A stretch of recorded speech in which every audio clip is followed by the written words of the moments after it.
और ब्रेक के बाद अपना हिमाचल में एक बार फिर से आपका बहुत स्वागत करते हैं। खबर लाहौल से है, जहां ग्लेशियर टूटने की तस्वीर सामने आई है।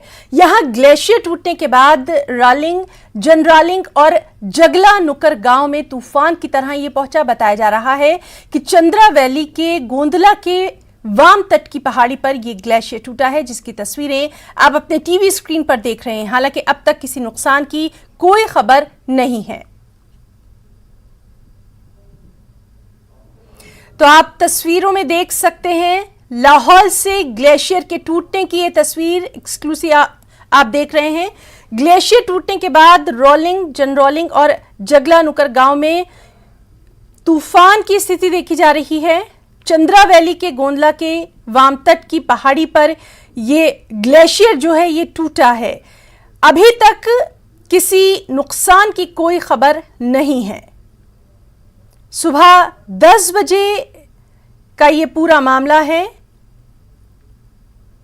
तो आपको बताएं कि जिस तरह से तस्वीरों में आप देख रहे हैं, लाहौल से है ग्लेशियर की टूटने की ये तस्वीर।